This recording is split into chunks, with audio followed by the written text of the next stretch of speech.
Today I am extremely excited because I get to meet up with another No Small creator again. So this will be my second meetup in less than a week. We're just gonna sit down, have a conversation, not necessarily do a big collab or anything like that, but we both live not that far away from each other and we've talked for a while, but we've never gotten together. So this is an awesome opportunity to finally meet and kind of get to know each other a little bit. Jake, I know we're meeting at a coffee shop, but I had to grab a cup of coffee for the ride up to the cup of coffee. Anyway, I'll probably be pretty buzzed by the time you see me. I'm coming, I'm on the way. Let's go. Jake, it was so awesome meeting you, man. I'm glad we finally got to sit down.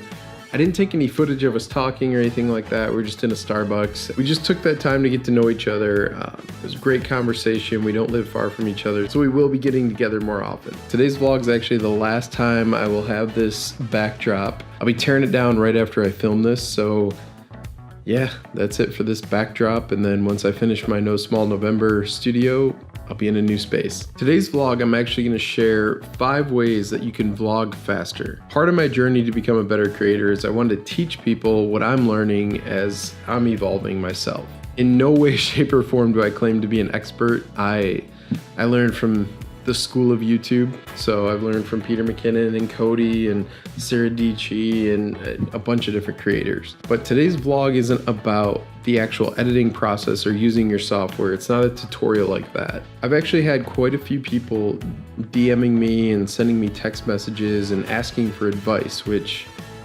it's weird for me a little bit to get that because I still feel so new at this, but I also realize that this is actually vlog number 80, so there is a lot I have learned along the way.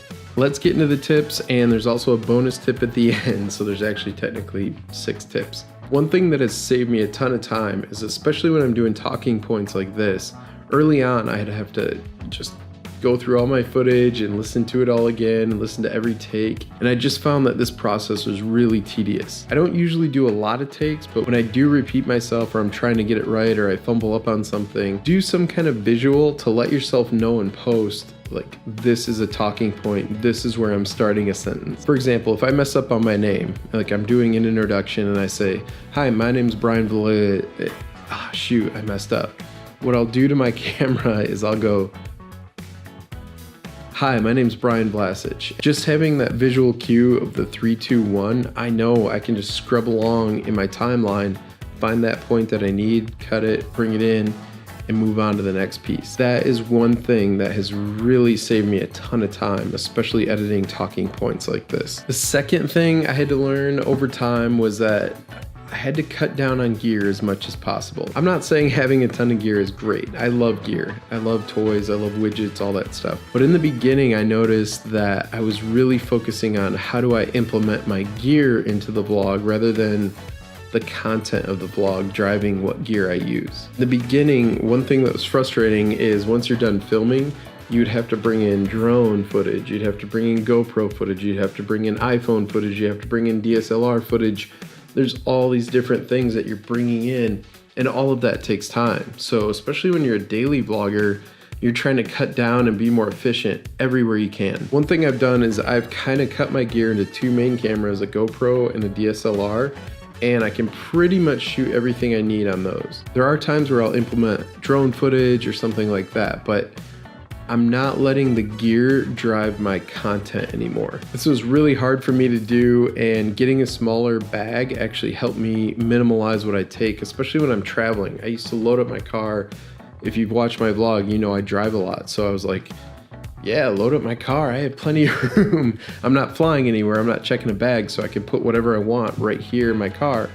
And it was just a lot of gear to haul around and to worry about being in your car and worry about it getting lost or stolen. I've minimalized all that, and when I travel, I'm down to those 2 cameras and then extra batteries and stuff like that. Tip number 3, I always edit in my head as I'm shooting the vlog. If while you're filming different shots and scenes, you can kind of imagine how you're gonna cut it together, it makes a world of difference on the back end. Tip number 4 is one, I've made a whole vlog about it, but know your gear. If you're spending all your time changing lenses or changing settings and doing all these things and you're learning it while you're doing it, in the beginning it was taking me a long time to set up shots because I had to look at my camera and figure this out.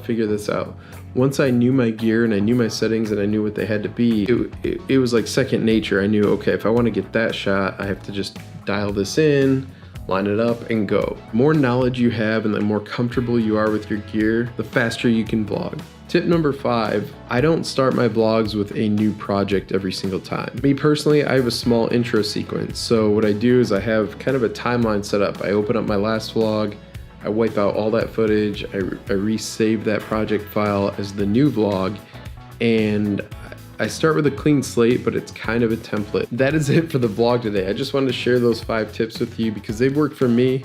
Maybe they'll work for you, maybe they won't. One thing that's really made me faster is having a workflow before I even bring my footage into my editing software. Thank you so much for watching. I really do appreciate it. I hope these tips help you, and I'll see you tomorrow. Said I had a bonus tip for you, and this isn't really as much a speed tip as it is just for vlogging in general. When I was talking to Jake today, we were kind of talking about our history, our background story and everything. And Jake was actually an Air Force pilot. And he said in training, when they did formation training, they did what was called fingertip formation. Kind of inspired this last thought for me. When you're making adjustments on your vlog, don't necessarily, like if you were to grab the controls and you're flying really close to another plane or something, and you have a tendency to jerk it more and make like an extreme change.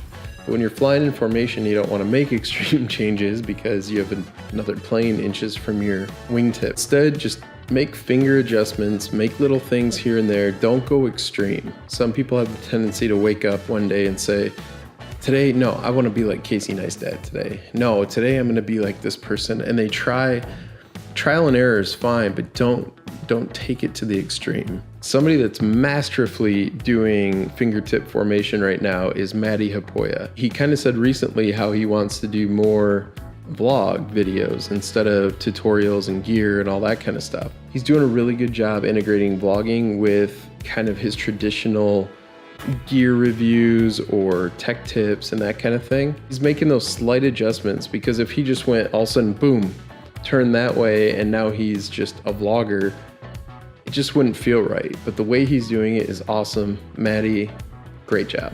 I hope you hung around for the bonus tip, and I will see you tomorrow.